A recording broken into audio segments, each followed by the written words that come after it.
我哋歡迎大家嚟到天空聖城福音主日崇拜。天空聖城福音主日崇拜係特別為到講廣東話嘅人群，無論你住喺世界邊一個角落，我哋都歡迎你嚟到我哋呢個平台，同我哋一齊敬拜我哋嘅主。今日係2025年12月21日，將臨節嘅第4個主日，崇拜即將開始，請大家安靜，預備心靈敬拜主。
宣召詩篇第80篇1至7節，同埋17到19節，有請。領約瑟如領羊群之以色列的牧者啊，求你留心聽，坐在二基路伯上的啊，求你發出光來，在以法蓮、便雅憫、瑪拿西前面施展你的大能，來救我們。神啊，求你使我們回轉，使你的臉發光，我們便要得救。耶和華萬軍之神啊，你向你百姓的禱告發怒，要到幾時呢？你以眼淚當食物給他們吃，又多量出眼淚給他們喝。你使鄰邦因我們紛爭，我們的仇敵彼此戲笑。萬軍之神啊，求你使我們回轉，使你的臉發光，我們便要得救。願你的手扶持你右邊的人，就是你為自己所堅固的人子，這樣我們便不退後離開你。求你救活我們就要求告你的名。耶和華萬軍之神啊，求你使我們回轉，使你臉發光，我們便要得救。神是應當稱頌的。好，我哋開始嘅時候，我哋用一首嘅詩歌嚟敬拜我哋嘅主。當你見到藍色嘅天空，你有冇感謝我哋嘅上帝呢？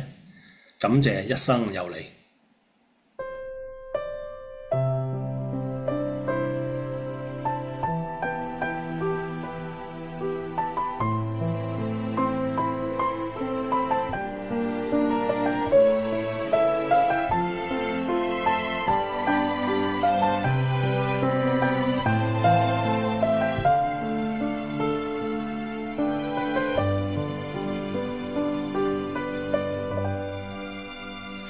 抬頭看看，是一片藍天，真的很美，但不時也有轉變，有起有跌，是你給我的試煉挑戰，靠着你一定會走遠。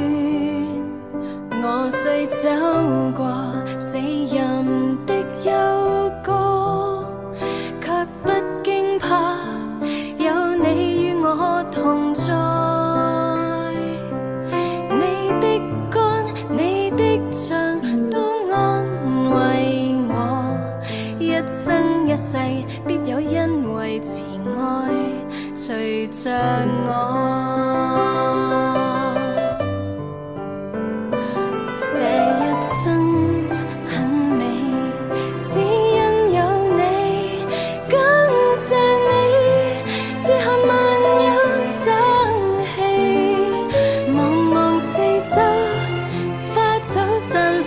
旋律都很美，我願將我所有奉上給你。這一生很美，只因有你，感謝你，此刻萬有福氣，縱使變遷，也不掛牽，因我一生仰望你的臉。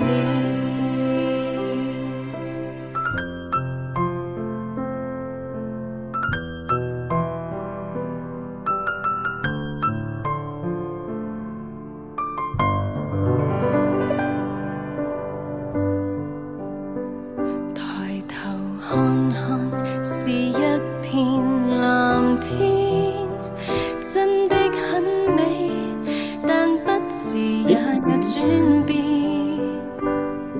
有起有跌，是你給我的試煉挑戰，靠着你一定會走遠。我雖走過死蔭的幽谷，卻不驚怕，有你與我同在。你的竿，你的杖都安慰我，一生一世必有恩惠慈愛隨着我。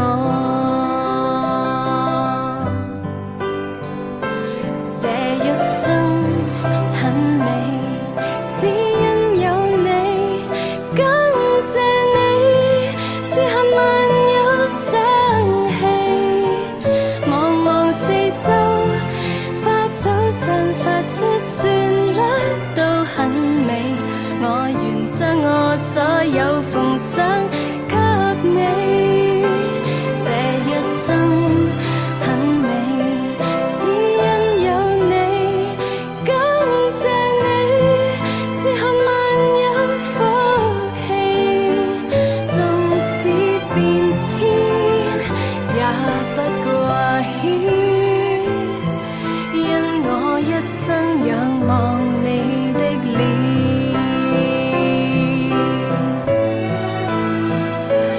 這一生很美，只因有你，感謝你，此刻萬有生氣，望望四周，花草散發出旋律都很美，我願將我所有奉上給你。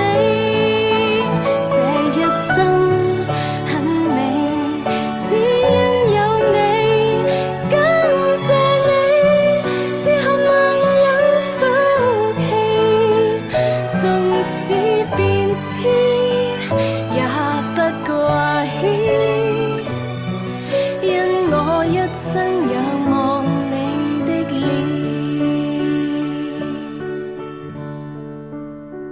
縱使變遷，也不掛牽，因我一生仰望你的臉，因我一生仰望你的臉。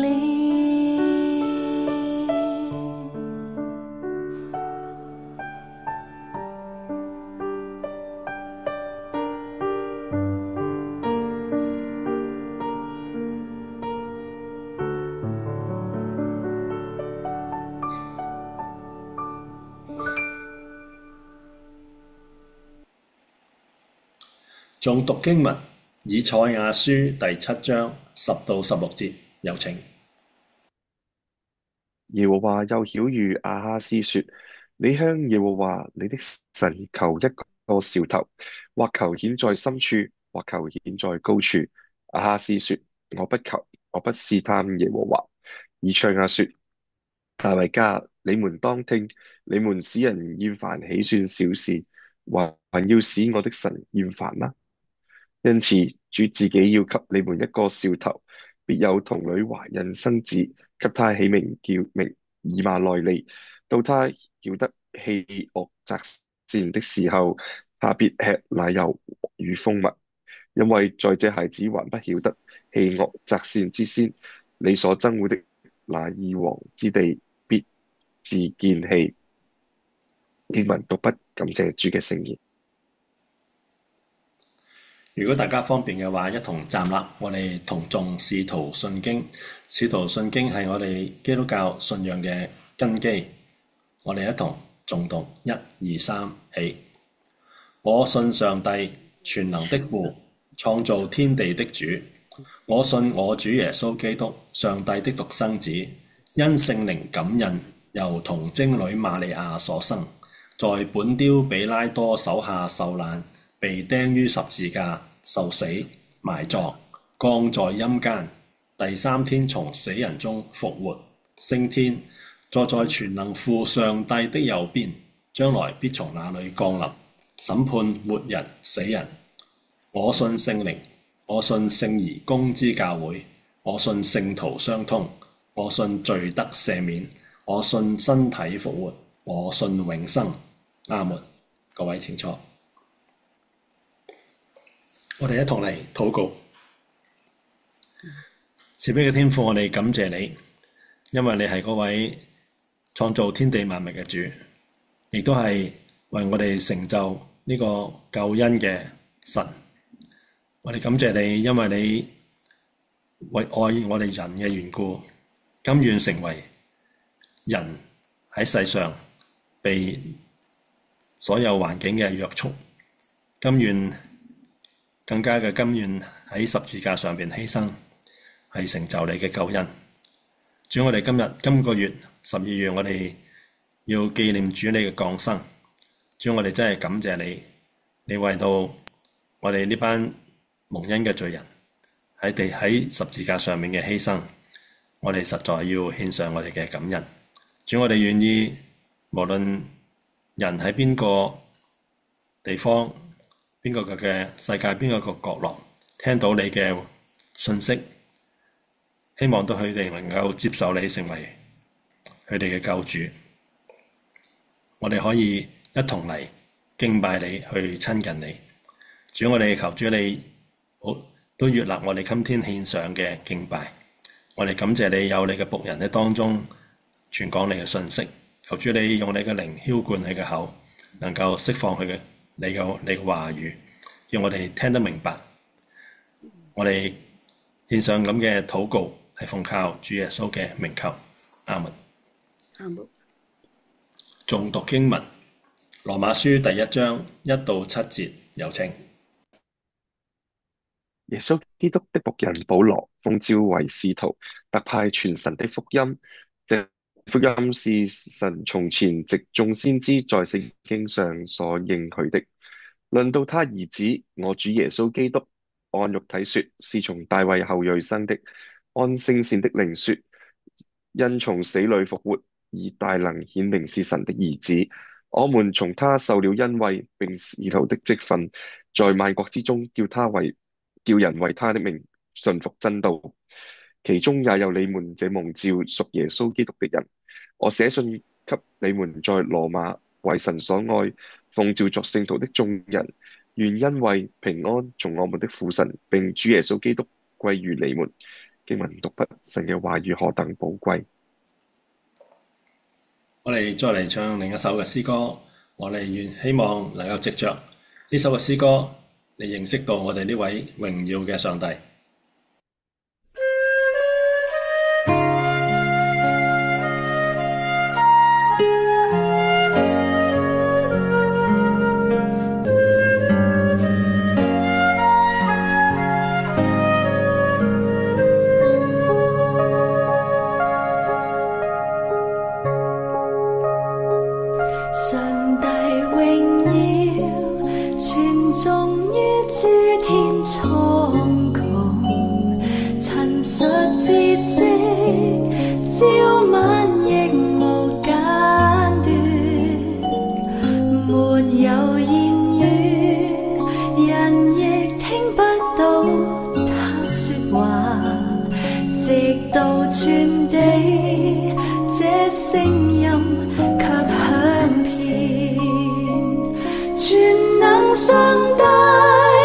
天空中設立太陽，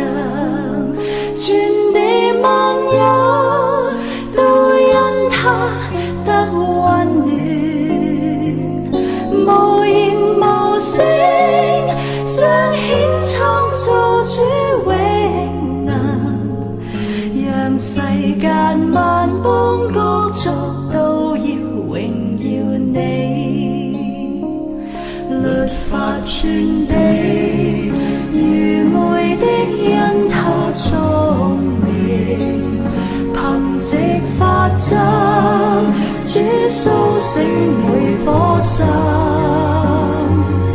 道理典章，存着不朽的公義，讓我確守，可得到你賞賜。誰能自覺他一生所犯的錯？求原諒我種種隱蔽罪人。何時何刻，主的誡命都本為，願我言行思想都隨願你。誰能自覺他一生所犯的錯？求原諒我種種隱蔽罪人。何時何刻，主的誡命都本為，願我言行思想都隨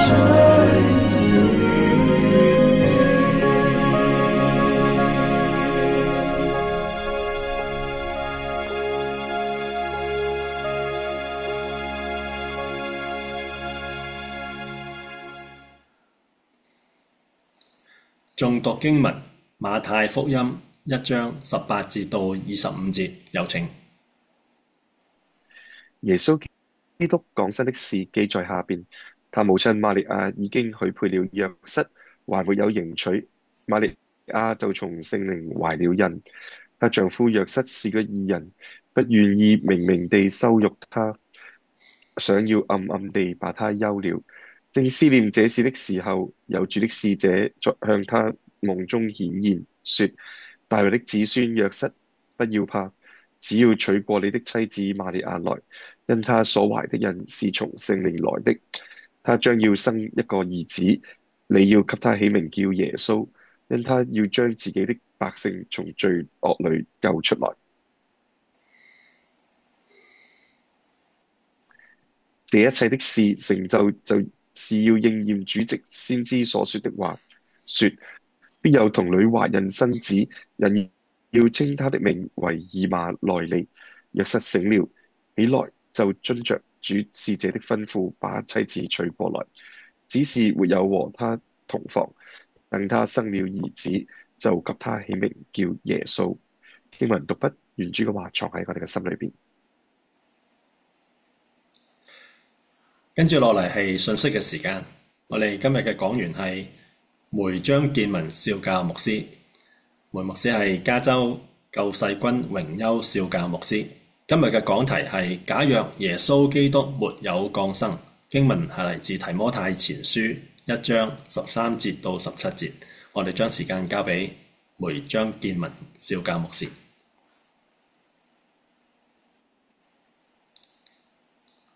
大家好。係咪先讀經文先㗎？請問？你可以開始㗎啦。哦，好啊。咁樣係咪開始讀經文先啊？提摩太前書。好啊。讀經文先。係，我可以幫你讀係咪？好啊，好啊，唔該。就唔好客氣。提摩太前書1章13至17節。我從前是屬神的，逼迫人的，侮慢人的，然而我還蒙了憐憫，因我是不信不明白的時候而做的，並且我主的恩是格外豐盛，使我在基督耶穌裏有信心和愛心。基督耶穌降世，為要拯救罪人，這話是可信的，是十分可佩服的。在罪人中，我是個罪魁，然而我蒙了憐憫，是因耶穌基督要在我這罪魁身上顯明他一切的忍耐，給後來信他的得永生的人作榜樣。但願尊貴榮耀歸於那不能朽壞、不能看見永世的君王，獨一的神，直到永永遠遠。阿門。多謝弟兄讀一段經文。大家好，Merry Christmas，聖誕節快樂啊！咁我每逢呢個聖誕節咧，多數咧都係講關於耶穌出生咁因為我活咗70多年啦，都聽到好多次，亦都講到好多次同樣嗰啲話題。咁咧，但係咧今日咧，我就係用嘅另一種即係相反嘅嗰個感受嚟，即係嚟即係分享下耶穌出生對我哋真正嘅意義，或者再諗下，如果佢冇出生嘅話，又將呢個世界將會係點咧？咁我哋首先祈禱先啊！感謝天父，我哋感謝讚美你，喺今朝嘅早晨能夠我哋真係嚟到你嘅面前嚟敬拜你、讚美主你。天父啊，我哋真係孩子，我係一個即係我哋都係好有福氣嘅人。我哋因為我哋一生真係有你係何等嘅美好。主啊，喺呢個時候我哋將我哋時間恭敬交託你手中，求你嘅聖靈嚟帶領我哋，即係讓我哋能夠即係喺講者聽者嘅都同感一靈，能夠領受主你嘅話語。求主你真係與我哋同在，幫助我哋。我哋嘅禱告奉主耶穌名求，阿門。咁咧就我咧就過聖誕咧就每年咧都係年輕嘅時候咧都係為細蚊仔過聖誕啦，就預備好多好多嘢啦。咁咧又預備禮物啦，又同佢哋搞佢啲慶祝嗰啲啦。咁當然係以前牧養教會咧，都係一個聖誕，我都係好忙碌，都係做呢啲咁嘅嘢多。咁咧而家咧就已經係退休啦，而家係我係長者。咁咧而家係為孫啦，為孫咧一過聖誕咧，又係同佢哋做好多預備，咁咧佢哋都好開心。咁咧到除咗同佢哋做預備嗰啲，佢哋有禮物收啊，又有好多嘢食啊。咁咧我都係用嗰啲時間咧，都同佢哋講關於同佢哋講古仔嘅喎，關於少少耶穌聖經嘅故事啦。咁咧再大啲，當然咧我都要再加啲料喎，就係咧同樣嘅即係俾佢哋深入能夠了解下聖經同埋認識下聖經啦。咁我好多時咧都係因為我做小朋友工作多嘛，所以我對住啲小朋友天生啲細蚊仔咧就同佢哋講咯喎。我哋好開心過聖誕，但係有啲聖誕節咧同我哋冇乜關噶喎。咁係咩咧？咁我哋同佢講啊，聖誕節咧同聖誕老人係冇關係嘅。雖然咧聖誕老人咧俾人有歡樂，好開心係咪？但係咧就卻咧要與一個嬰孩嘅出生有關噶喎。咁呢個嬰孩咧就係一個生命嘅開始。咁同樣咧我講咧就聖誕節咧就同嗰啲擺設嗰啲燭光好靚嘅鮮花係冇乜關嘅，只不過係製造啲氣氛啫。但係咧卻與神咧為人點有希望嘅亮光係有關嘅，因為神就係光啦。咁同樣我又講聖誕節咧，同嗰啲帶叮叮當當嗰啲鹿咧冇乜關噶喎。雖然睇起嚟咧就好好可愛、好有趣但係咧卻與人類個代罪羔羊咧係有關嘅，因為羊係最溫順嘅動物。咁同樣講聖誕節咧，同我哋而家去逛商場咧啲，哇！而家好多地方打折扣熱咧冇關噶喎。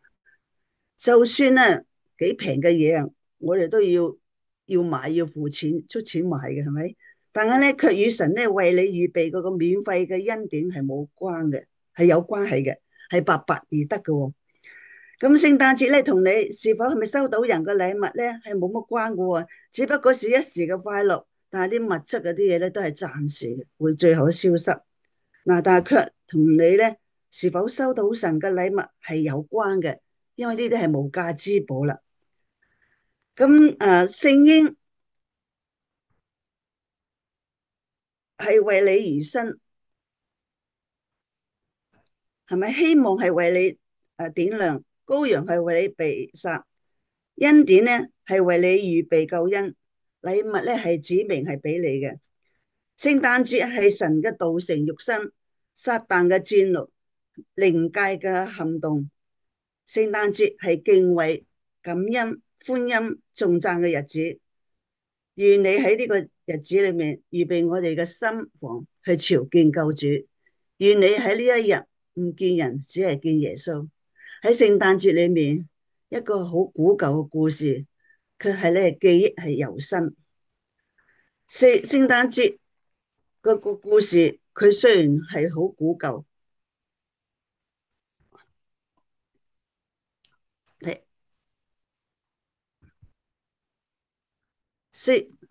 雖然好古舊，但係咧就係佢唔係表示咧冇價值。故事係不變嘅，係唔用，係唔需要修改嘅，因為佢係真理，係對人係有價值，係超越時代不變嘅價值，就好似純金一樣，唔會貶值，係道成肉身嘅故事嘅神蹟，係永唔會過時嘅奇蹟嚟嘅。神親自嚟到人間，過住人樣式嘅生活，親身體驗人生活嗰個真則，挑戰人嚟接受嗰啲引誘。但係耶穌佢本身係冇罪，佢又唔會犯罪，只係作出遵行上帝旨意嘅榜樣，係教導我哋如何生活，係憐憫人、愛神、愛人，到最後咧走上十字架，作出嘅犧牲，為人贖罪。呢啲咧，大家咧其實都係好認識同埋好熟悉嘅道理同埋信息嘅。所以，但我哋要諗，所以我哋將會調轉諗翻一下，如果假如呢個世界上嘅話冇耶穌基督嘅降生，將會係咩情況？大約喺2003年嘅時候咧，我咧曾經咧喺一位牧師嗰度咧聽到佢嘅信息，佢就話啦，當伊拉克總統嗰個薩達姆侯賽因佢被美軍咧捉咗嘅時候，咁消息傳到美國總統當年嗰個布殊就被訪問嘅時候話，咁樣就布殊咧被問到，如果你見到侯賽因嘅時候，你第一句話你講咩咧？布殊咧就諗都唔諗就話啦，侯賽因先生啊，如果冇咗你嘅話咧，呢個世界就好過啲啦。咁樣到第二日咧，阿拉伯嘅國家嘅報紙即刻有回應咯。如果冇美國嘅布殊，英國嘅總理通尼貝利亞咧，同埋以色列嘅總理沙朗咧，呢個世界咧一樣都會好過啲嘅。我姑勿論孰是是非啦，呢啲人物咧實在係影響呢個世界嘅，但係佢哋都係人，所影響嘅咧都係一時之後就會被遺忘咗啦。但係有一位特別嘅人物，我係要提出個問題：假如都冇咗佢嘅話，呢個世界將會點？人類又將會點？呢位人物係邊個咧？佢係一個人嚟嘅，但係亦係神，佢就係耶穌基督啦。咁我哋睇下第一點如果冇咗耶穌基督嘅話，就冇嗰個咁聖誕節嘅歡樂，而且又冇咗耶穌基督嘅受難。又同樣咧都冇復活嘅盼望，當然咧都冇假期啦。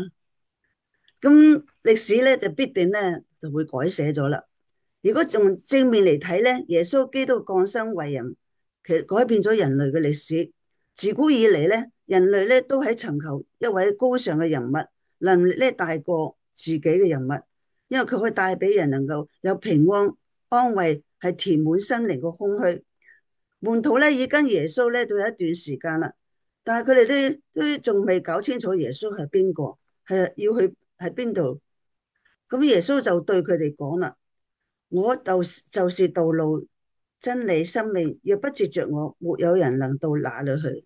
喺約翰福音14章6節話嘅，人類無論喺咩時代咧，都喺度尋根嘅。呢個根咧唔係喺地上，因為地上一切咧都會毀壞。大家都知道最近咧，即係香港大埔世界嘅大火災，我即係我覺得好似世紀大火災咁樣，好慘啊！一下子咧就係毀壞咗好多嘢，連生命咧都好難保得住。話燒到咧好似即係連根拔起咁樣，即係不能傳到永遠嘅。真正咧永存嘅根咧，必定係屬於天嘅，可以帶俾人類嗰個歸宿。家母咧成日都話我留喺美國咧太耐啦，生咗根啊，好難咧翻老家咧為歸宿。但係我個根咧仲喺地上，唔一定能夠保得住。我咧就向往屬天嘅。每個人，我哋好多時平日生活嘅時候，即係勞勞碌碌、勞心勞力咁樣，放咗工之後咧，總係要歸家嘅。同樣，我哋人生嘅道理，勞苦一生，終於都要停落嚟，要有歸宿。耶穌基督降生，帶俾人類係永存嘅根基嘅歷史，令到後來啲人類咧可以藉着佢咧，能夠尋得歸宿。第二點呢，如果耶穌冇降生嘅話，地上嘅種族問題，女性仲係咪活喺次等嘅被歧視嘅地位呢？哦，睇唔睇到嗰個第二點？對唔住吓，我哋咧其實咧都算係生活喺文明嘅國家裏面，對女性嚟講咧都有起碼嘅尊重，但係咧有啲國家或者細嘅地方咧，仲係有呢啲咁嘅問題。咁呢個世界咧，其實咧就冇平等。有時我哋都睇到啲老弱同嘅婦女咧，都係會俾人哋嚟欺壓。喺皮膚種族嗰方面咧，如果冇耶穌嘅話咧，就冇當年美國總統林肯總統能夠解放黑奴。如果唔係咧，歐洲個所謂文明國家咧，仲係會繼續販賣非洲人嘅成為黑奴嘅。好在林肯總統係一個好有愛心嘅基督徒，佢個母親亦都係。喺第三點，我哋睇下，如果耶穌冇降生，今日嘅中國仲係喺封建嘅帝王制體之下嘅，更冇咧宋主嘅孫中山先生嘅辛亥革命為中國人咧係啟開民主嘅先河。我哋咧橫觀今日嗰個世界，有啲沒有基督嘅信仰同埋思想嘅國家，佢哋大多數都係落後嘅國家或者係專制，人民嗰啲生命價值咧被貶低，人咧就冇咗啲尊嚴，有真正嘅自由，就好似一件貨物咁樣，按需要嘅時候咧而定價值嘅。第四點咧，我哋睇下，如果基督冇降生嘅話，人咧就冇主嘅教導，就冇聖經啦。第四點，雖然咧喺耶穌降生之前，猶太人咧已經有舊約聖經，即係希伯來聖經啦。但係舊約咧就係代表律法。自從耶穌降生之後，行道教導人受死、埋葬、復活、升天之後，聖靈咧便默示一啲僕人嚟記載耶穌嘅事蹟，同埋教會好多書信，成為新約嘅聖經。新約咧係代表恩典，係教導世人。藉着舊約嘅律法，人咧就知道自己有罪，但係藉着新約咧，神咧就教導人咧有得救嘅方法，乃係要信靠耶穌。新舊兩約咧變成為整本聖經，係上帝嘅聖言。而家我哋大家都好容易得到聖經，但係我哋有冇即係有時去認真，即係有成日都睇聖經咧？我相信多人都有啲有啦，係咪？有啲咧可能咧都係比較咧就係容易即係忽略。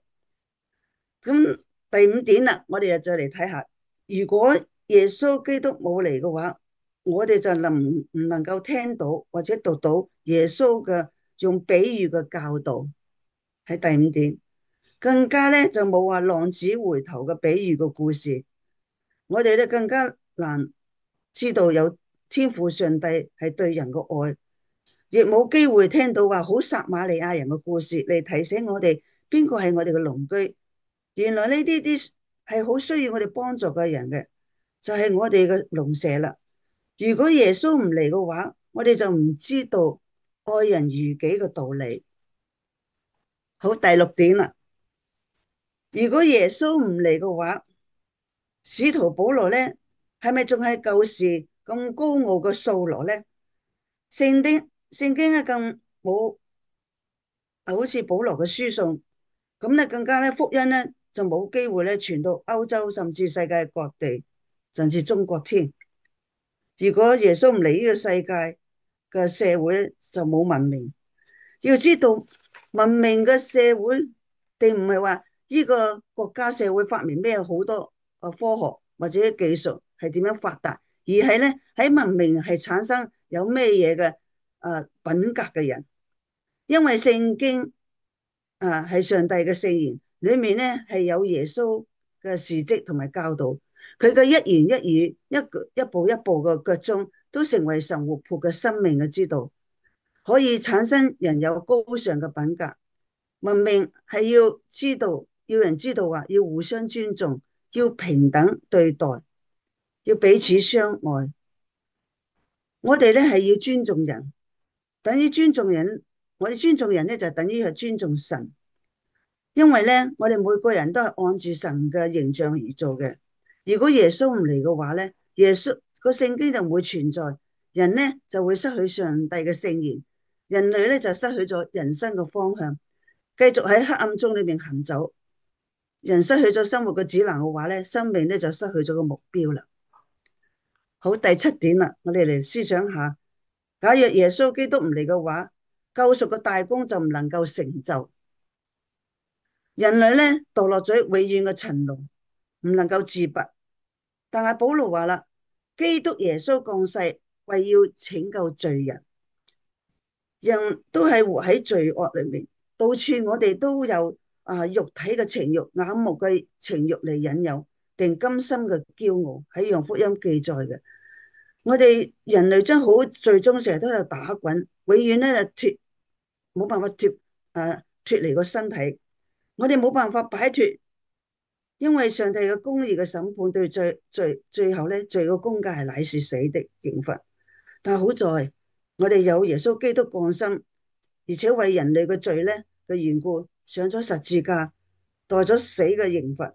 從此咧人可藉着佢信靠佢嘅死，而罪咧就得赦免啦。咁耶穌十字架同埋個復活咧就成為人嗰個盼望。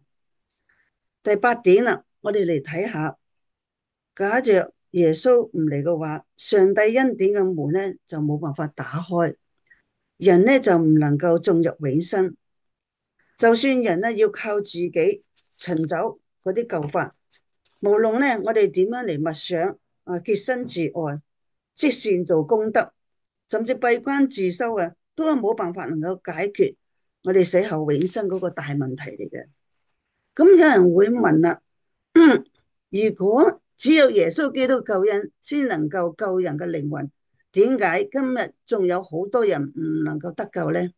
係咪講明耶穌嘅救恩仲未好，即係仲未好完全嘅呢？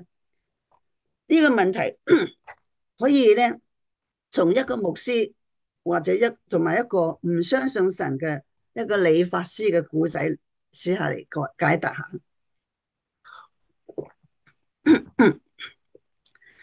呢個故事講到係理髮師咧同一位牧師，佢哋係一個好朋友。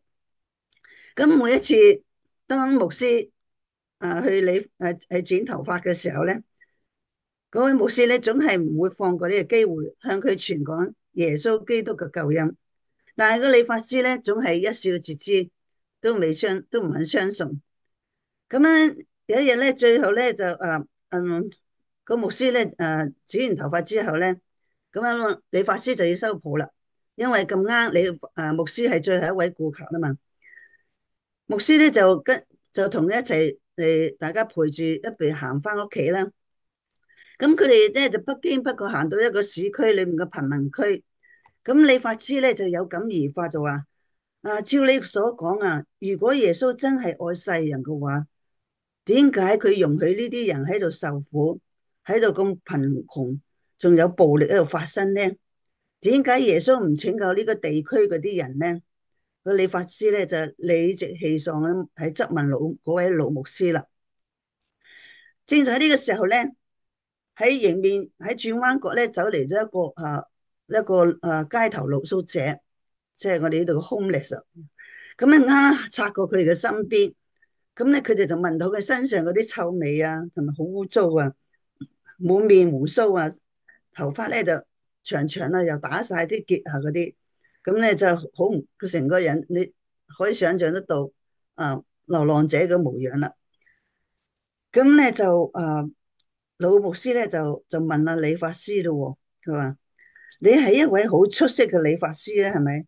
亦係一位好樂於幫助人嘅好人嘅。點解你容許呢啲人咧披頭散髮、滿面胡鬚咧？咁樣理髮師就回答話啦，咩話？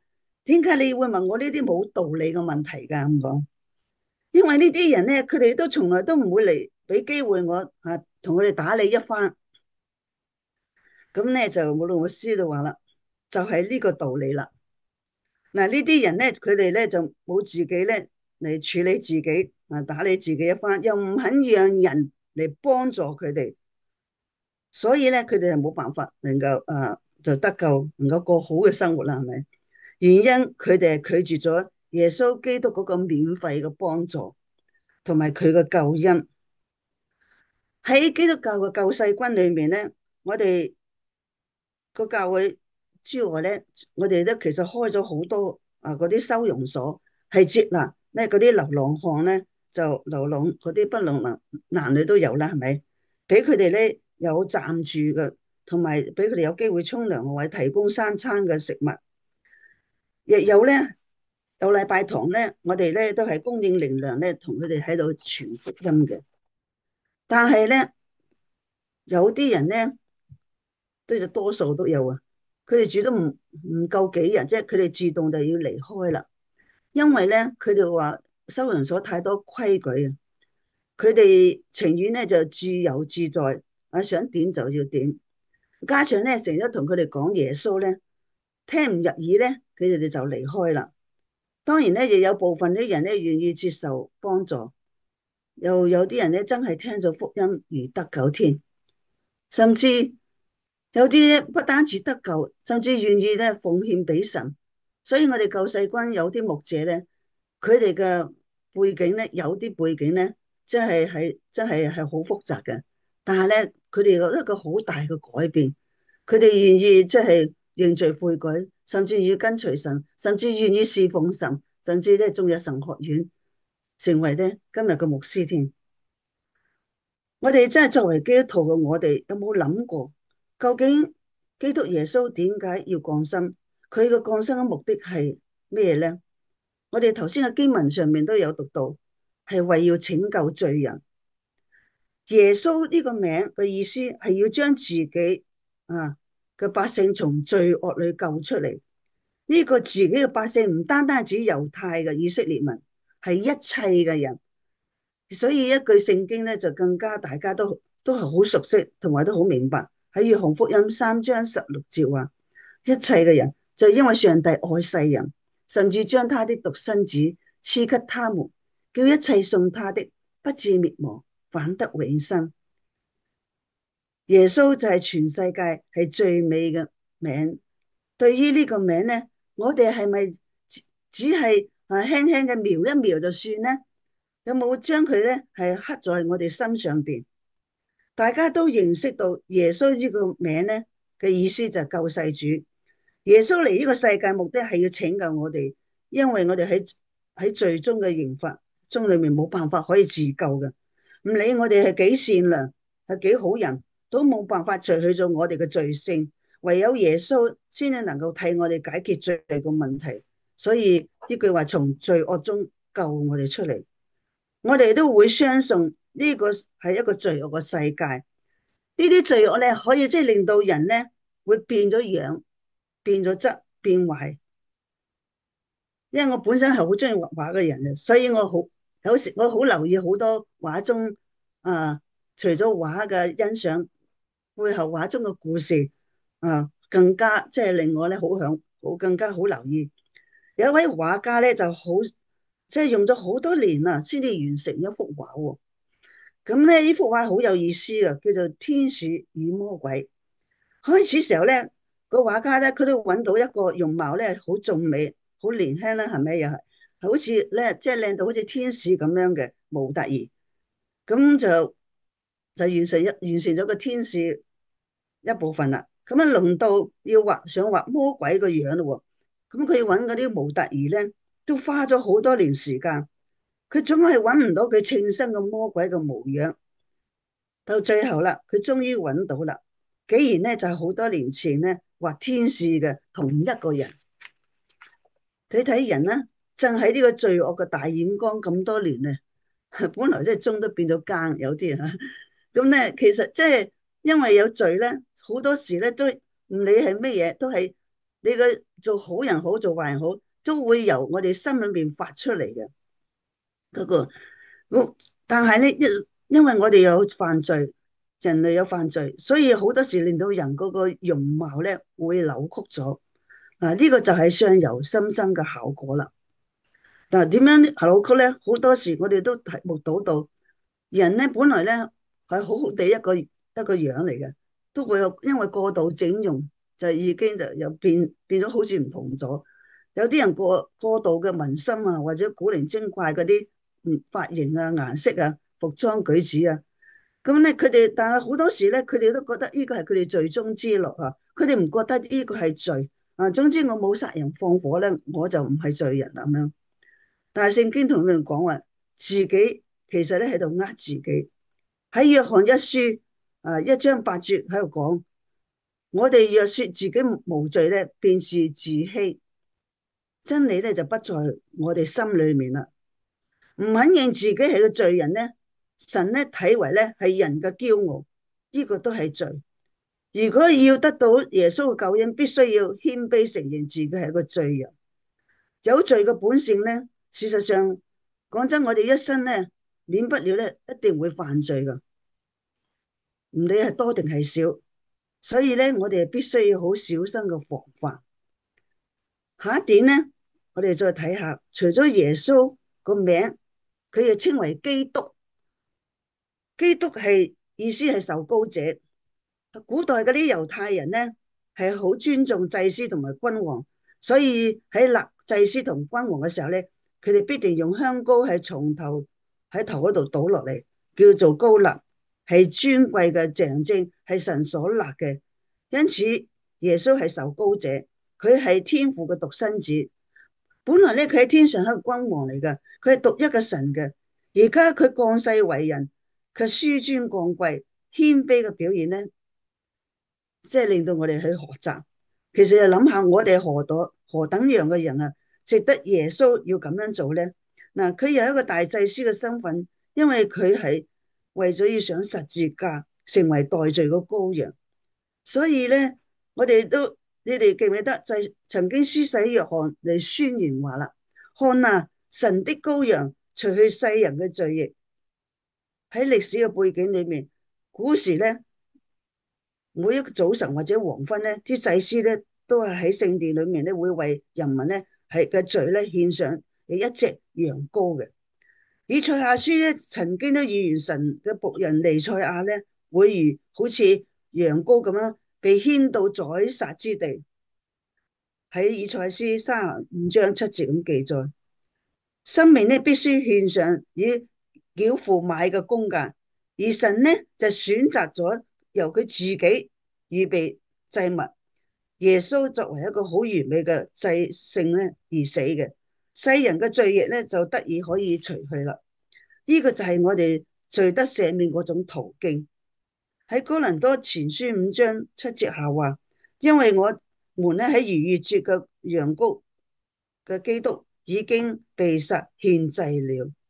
哇！我哋真係諗下，我哋係何等好幸運啊，同埋有福氣。耶穌基督係以人嘅身體嚟代我哋受苦受死。講到咁多，其實你哋仲相唔相信咗咧？嗱，喺提前1章15節話呢句話咧是可信的。使徒保羅嘅見證咧，佢話可信嘅就係信嘅，真係可以信嘅。因為佢以前咧係一個唔信嘅人，佢啲事嗰時耶穌事蹟咧係無稽之談，佢更加係咧以逼迫信奉基督嘅人咧為樂。你諗唔諗翻起以前史提反嗰個見證，佢殉道嘅見證？後來咧，嗰位保羅咧就被神咧指責喺大馬色嘅時候，使到佢能夠謙卑，承認自己係何等嘅罪人。所以我哋嚟思想下啦，有時我哋有時有聽到點解有啲人咧唔信耶穌，甚至有啲人咧即係睇話誒信耶穌啲人咧，梗係意志薄弱嗰啲人嘅，但係保羅唔係啊。咁咧有啲人認為誒信耶穌啲人咧，梗係失敗過嗰啲人啊，保羅都係唔係。咁咧就一般人嚟睇誒信耶穌嗰啲人咧，梗係愚蠢嘅人嘅，唔係愚蠢啊，呢個係謙卑嚟嘅。咁有啲人認為，哎呀，信耶穌啲人咧，梗係好失意嘅人，係喺失意嘅時候去認識主咧，佢係一個聰明人啦。甚至有啲人咧都有諗，信耶穌啲人咧，多數都冇乜學識嘅人，佢哋認為。但係你知唔知保羅當時係一個好有學識嘅人嚟嘅喎，後來咧成為一個偉大嘅宣教士，仲寫好多書信。佢係一位當年嘅，即係我覺得佢係一個大作家嚟嘅。好多信主嗰啲人咧，啊，不但咧有好科學家、有學者、教授、政治家，甚至孫中山先生，佢又係一位醫生，佢都係一個虔誠嘅基督徒嚟嘅。我又諗翻起當年年輕嘅時候，梅牧師同我咧喺美國留學，我哋讀咗幾年書之後咧，後來咧突然之間轉讀咗神學，因為當年我哋真係得到神嘅呼召。我哋同樣都被呼召，唔係話鄭我或者係阿梅牧師，我哋都好感恩，都係同一個時間有受嗰個呼召。咁咧，我哋啲書都讀到尾聲啦，準備咗佢要畢業嘅時候咧，咁咧神呼召我，要我哋放棄現在一切。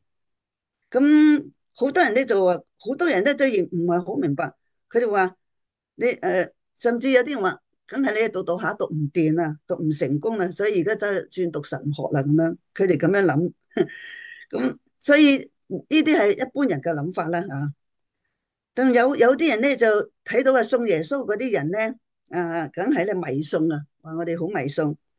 嗱，去講真，要去相信一位真神，係咪愛人又肯為人而死嘅神嘅話，其實呢個唔係迷信嚟嘅，反而咧唔信嗰啲人咧，佢係迷信科學、迷信種法律、迷信假神，甚至迷信自己。我哋所以當我哋好多人都係會，我哋都會被有啲迷信嘅人咧，都係曾經咧都係話我哋咧太迷，話我哋迷信，信得咁認真啊。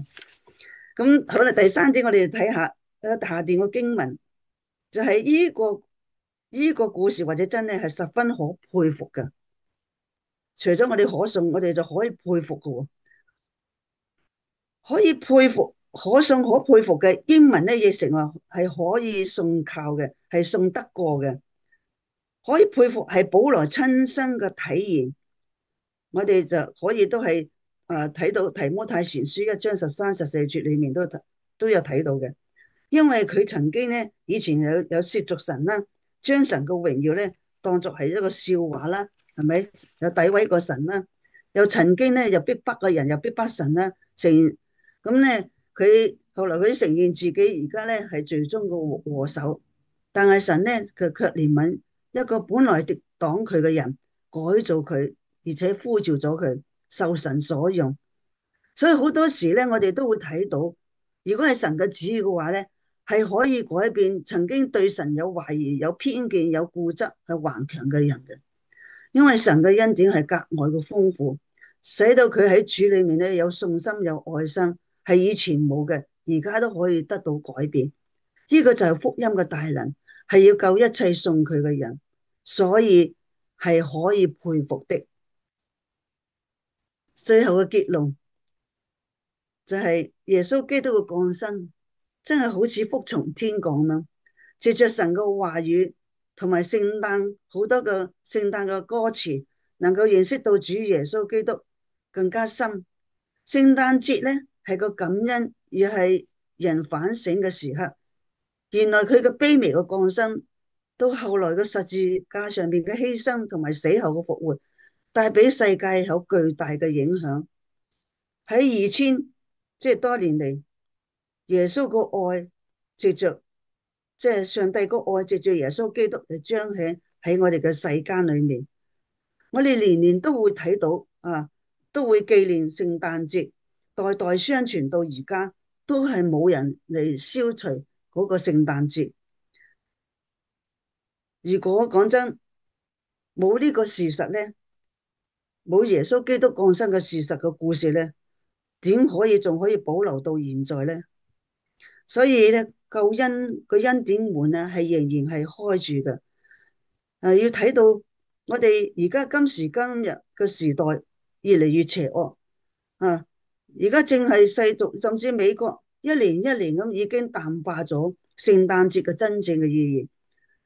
佢哋咧甚至咧喜歡咧就係講，即係以前咧成日都少聽講 Merry Christmas，而家咧佢就改咗講 Happy Holiday。嗱，呢啲都係未信嗰啲人，係佢哋先至講。咁呢個恩典嘅門，我哋諗下，仲係咪打開咧？仲要打開幾耐咧？其實而家仲係打開噶，但係打開幾耐咧？有邊個能夠知道明年仲有冇聖誕節咧？所以趁我哋而家仲係有生命嘅時候，就應該要及早快啲歸順耶穌基督，嚟接受上帝為我哋所預備嘅救恩嘅禮物。你只係需要就講呢句話，好似羅馬書10章9節講，口裏承認耶穌為救主，心裏相信神為他從死裏復活，就必得救。我哋真係雖然呢類咁嘅道啊內容咧，聽咗好似好多次啊，即係好熟悉，即係熟悉到咧，可能咧就請問你有冇熟悉到咧已經冇乜感覺或者感受咧，甚至乎有冇感動？你哋有冇？講真，我真係所要求嘅就係我就係唔想你只係聽到我嘅聲音，而係我希望你哋各位能夠聽到神嗰個聲音向你哋說話。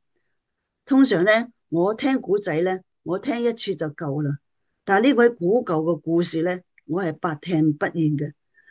從年幼到我而家年老嘅時候，我仍然都係聽得津津有味，而且好深深嘅感受。請各位，你哋是否都有冇聽到悶咗，或者有冇聽到都麻木咗咧？我願上帝能夠祝福各位，從我哋心入邊能夠在喺主我哋心入邊，常常都好似新嘅一樣。我哋低頭祈禱啦。我哋親愛嘅天父，親愛嘅主，我哋感謝讚美你。上帝係你所賜嘅奇妙同埋咁美麗嘅聖誕故事，研究係每年12月係最感人嘅故事嚟嘅。佢不只係兒童嘅喜愛嘅故事，而係普世歡騰嘅故事。個小嬰孩耶穌道成肉身嚟到我哋中間，到處都可以聽到嘅粵語嘅聖誕嘅詩歌，帶嚟救主耶穌基督降生嘅喜訊。就好似話，在至高之處榮耀歸於神，在地上平安歸於他所喜悅的人。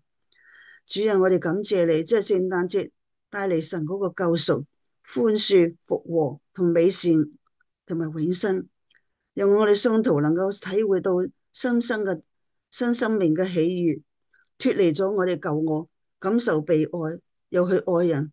喺我哋人生嘅悲苦同埋災苦中裏面，我哋卻能夠可以鎮定嘅嚟享受無比嘅喜樂、平安同埋盼望。就地上，我哋喺地上如同係好似在天咁樣，讓我哋能夠有一個快樂同埋滿有恩典嘅聖誕節。我哋嘅禱告係奉主耶穌基督嘅名求，阿門。感謝主。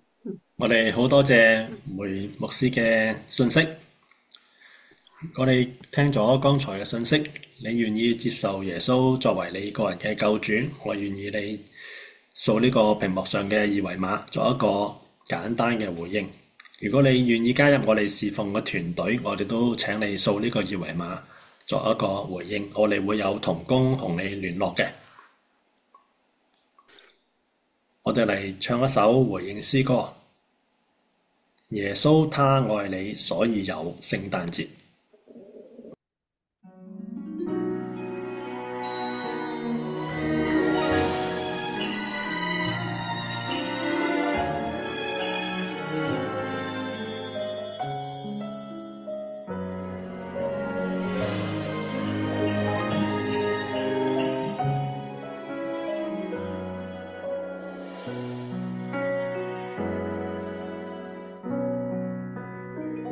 愛你不保留，耶穌他甘願，願為你拋棄尊貴馬槽內降生。愛你不保留，耶穌他甘願，為萬眾給予希望喜樂的訊息。慈愛不保留，耶穌他甘願，為你擔起罪過，犧牲他自己，在佳節歡騰，耶穌降臨在世，要將愛作為禮物送贈你，要眾唱叮叮當，叮叮當，鈴聲何了啦，謙卑降世不怕奉上面容流露慈愛，叮叮當，叮叮當，鈴聲何了啦，賜予厚愛福氣滿滿歡欣到萬年，賜予厚愛福氣滿滿歡欣到萬年。愛你不保留，耶穌他甘願，願為你拋棄尊貴馬槽內降生。愛你不保留，耶穌他甘願，為萬眾給予希望喜樂的訊息。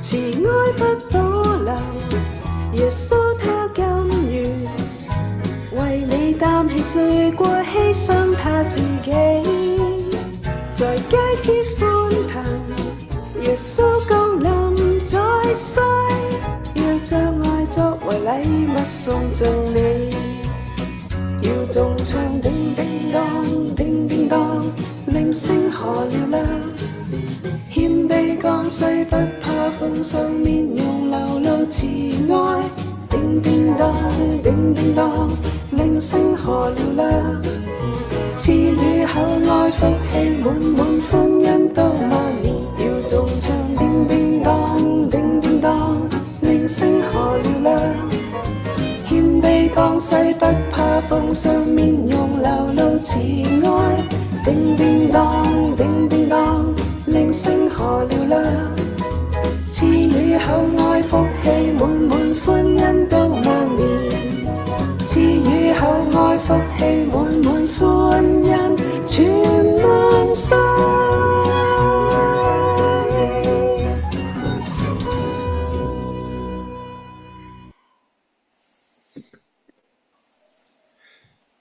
如果大家方便嘅話，我哋一同站立，同眾主禱文。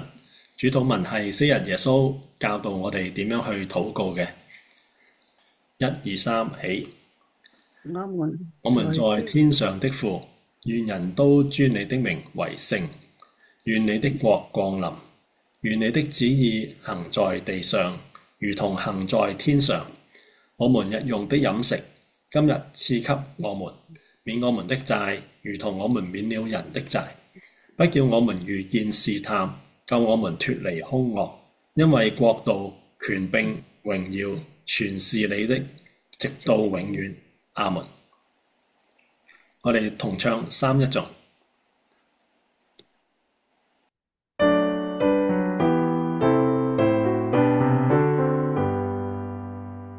讚美真神萬福之根，世上萬民讚美主恩，天使天軍讚美主名，讚美聖父聖子聖靈。阿門。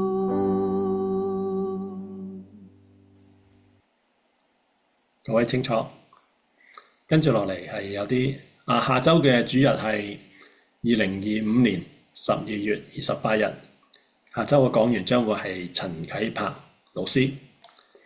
我哋今日報告之後會有信仰分享同埋代禱時間嘅，大家預留時間。屏幕上面出現嘅係世界唔同時區嘅時間表，請按照你嘅時區嘅時間出席我哋天空聖城福音主日崇拜。你亦都可以用呢兩個唔同嘅二維碼，一個係微信通知群，一個係 WhatsApp 通知群，去邀請你嘅朋友親戚嚟到同我哋一齊去敬拜我哋嘅神。今日討論嘅問題，第一條，分享你信耶穌後第一次過聖誕節嘅感受。呢個感受同埋未信耶穌之前嘅聖誕節有咩差別呢？第二，你現在過聖誕節仲有感動嗎？請分享你嘅感受。第三，身為信徒，你怎樣將聖誕節嘅意義帶俾未信嘅家人、親戚同埋朋友呢？如果有困難，亦都可以分享。跟住落嚟係奉獻，捐得樂意係神所喜悅嘅，多少奉獻皆是神嘅恩典。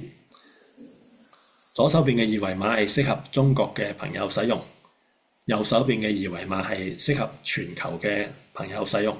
你亦都可以嚟到我哋嘅網站，用國際信用卡、美國銀行轉賬、支票都可以嘅。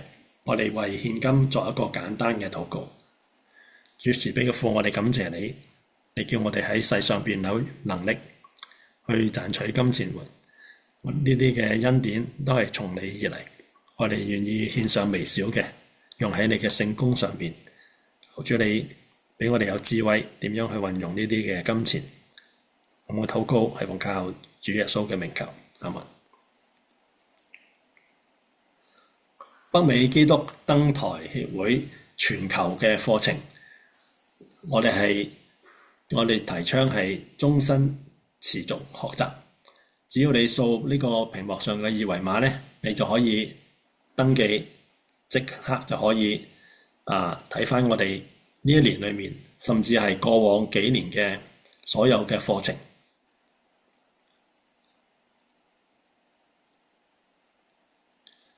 費用係自由奉獻嘅，只要你註冊就即可以報讀同埋重溫所有嘅課程。跟住我哋請梅牧師為我哋祝福。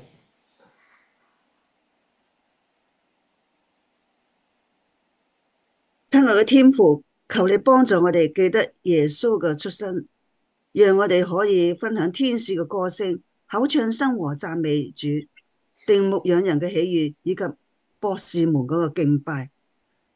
願賜平安嘅神親自使你們全然成聖，又願你們的靈與身子得蒙保守，在我主耶穌基督降臨的時候，完全無可指責。阿們。我哋今日天空聖城福音主日崇拜到呢度為止，我哋下個禮拜再見。請留步係參加呢個信仰分享嘅，我哋將時間交俾負責嘅弟兄姊妹。